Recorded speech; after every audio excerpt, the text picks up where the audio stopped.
Today we are in the secret design studio in Wolfsburg, Germany, VW headquarters.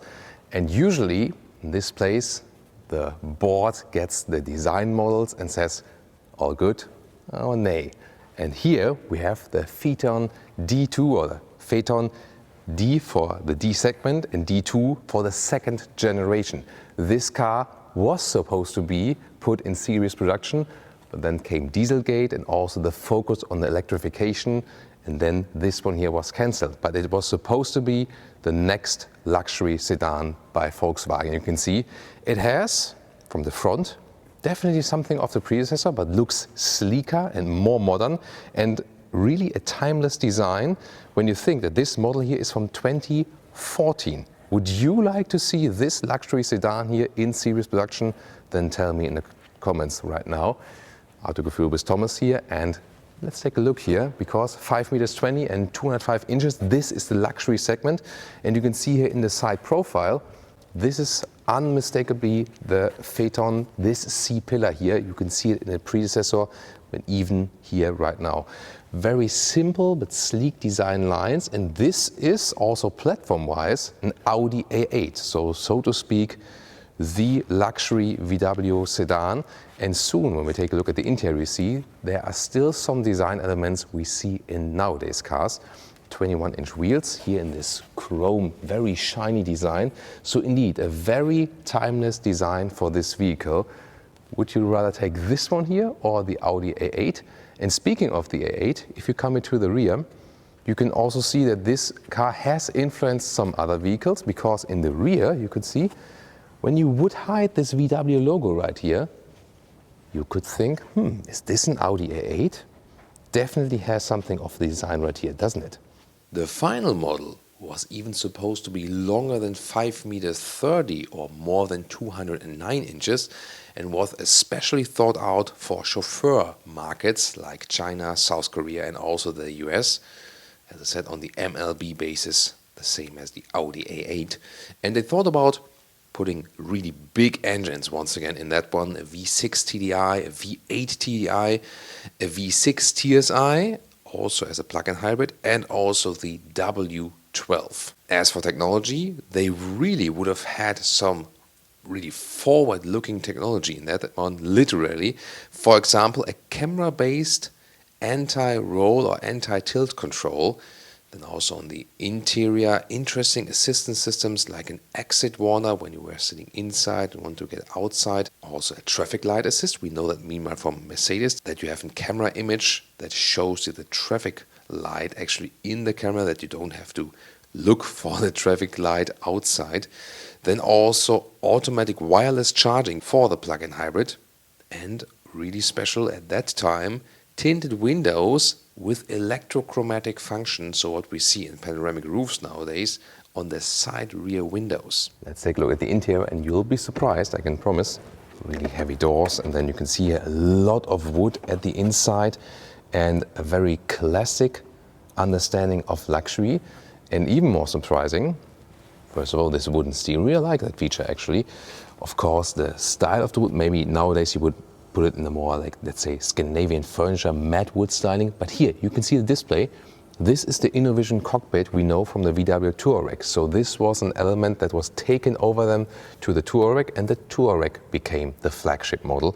But at that point, this screen had to be even larger, and this was, of course, in this stage, the largest screen that was available in the whole corporation. So very interesting that we can see that from design models, something is being taken over to other models that made it actually. And it's not an unusual thing that designers do a specific models and then maybe it is not being used. And it's very rare that we can actually see this here. So it's the first time that VW is giving us access to a model that not came out. Take a look once more also at the middle console.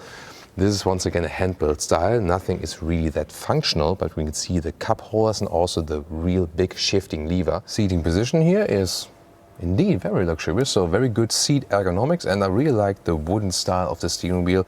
So it feels really modern, although this is basically from the nowadays standpoint now an old vehicle. That's very interesting. Of course, a lot of capacitive buttons here. We're going to talk about these here very soon. with the head of design of Volkswagen, because, you know, I'm not a fan of capacitive buttons, but maybe he is. We'll find out very soon. And once again, digital instruments at that point was also quite rare, and this large screen, we know then from the Touareg. Actually a good way to control it right here, because everything is just in your grasp, and also enough headroom.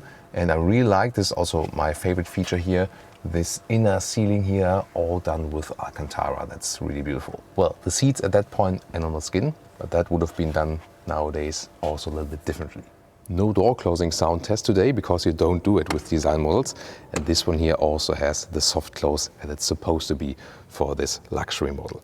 Let's move over to the rear, because this luxury sedan segment is of course all about the rear seating. Welcome. And this is how they thought the future of luxury at Volkswagen looks like. Once again, I think we could see that it did inspire the Audi A8, because when we would not see a logo, it could very well be an A8 at the rear. The bright styling of the interior itself, I think, really fitting. And the predecessor, by the way, of the Phaeton was very successful in China, because you could have a lot of luxury on the inside, but from the outside everything was rather subtle and no one could really see that you spent so much money on your vehicle. Well, this is then the position you should actually be in. Of course, the seat here could be moved more forward. A lot of space, and really like this split roof here as well, panoramic roof. It's extremely comfortable. So indeed, if you wouldn't say like, hey, I need a certain badge or something, this could have been a very good luxury sedan. So I really would like to hear your opinion if you would like to have this luxury sedan from VW in series production. There might be now an all-electric version at some point. I don't know, maybe once again also with a Chinese market focus. But I would say, let's ask the head of design himself if that would be possible, if that would be something conceivable. And now we're joined by the man who did design this specific vehicle here, Klaus Tizzoria, head of Volkswagen Group Design. At that point, you were head of Volkswagen Brand Design, so just for the brand. Tell us more about this project here. How much passion did you put into this work, and how long did it take? Tell us more about the background.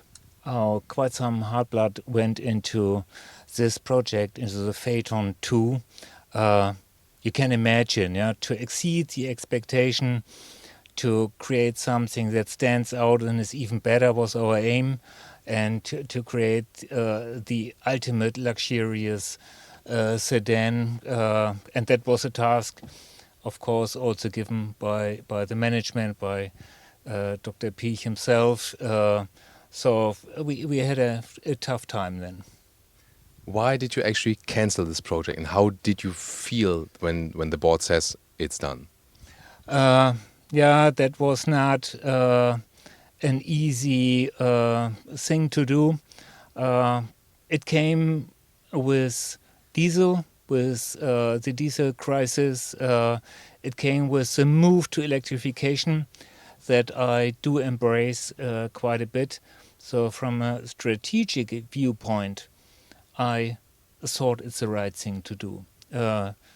From my heart, of course, yeah, with all the work that the team spent into this product, and with all the thoughts that we had to bring out something that is so cool, that was not so easy. So some tears dropped.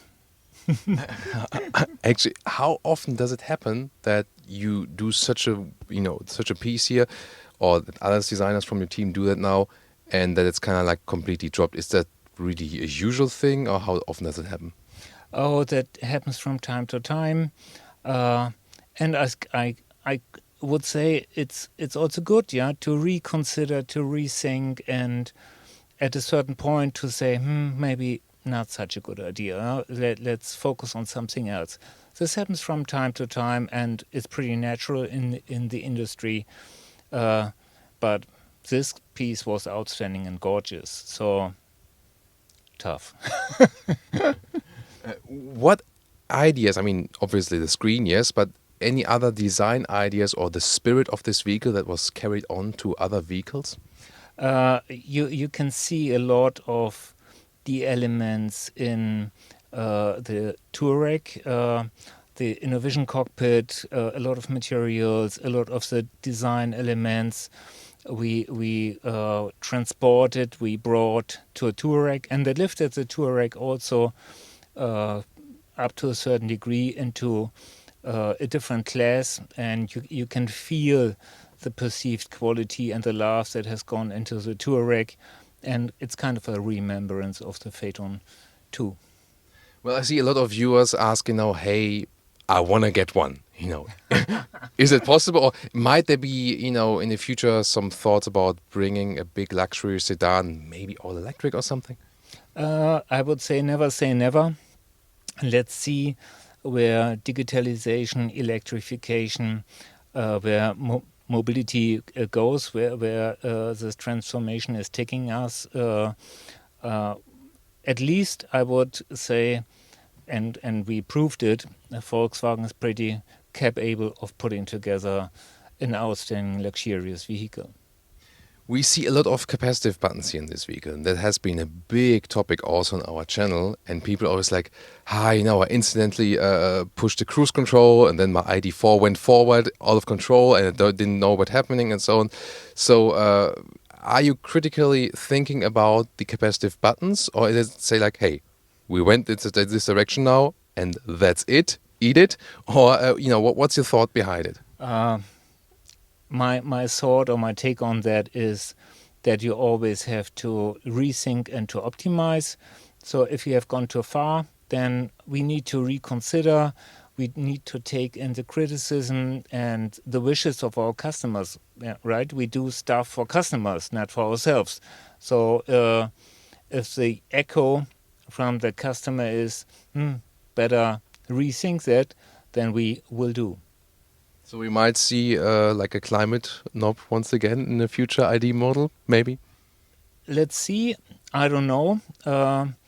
The great thing on the IDs is, on electric cars, is that you can update and that you can optimize. So the learning curve that comes out of the data flow, that comes back from the cars, we can see how people do handle their machine, and where they are misleaded, or they are failing, or they have pressed the wrong thing at the wrong time. So we can over time learn and optimize and make the cars better, still in the hands of the owner. And I think that's a great way to go forward, especially on electric cars. We will see this more and more, and more updates will come. So with these iterations, we will offer better services and a better experience, and that's something that we are really focused on. So you heard it. There is a chance of something that's maybe returning, but of course your feedback is also taken seriously, so put it in the comments what you want to have as for design in the future. And maybe Klaus can also design a car for you then. Actually, he does design the car for you, right? I mean, at the end of the day, of course. He also has an Instagram channel, by the way, where he does some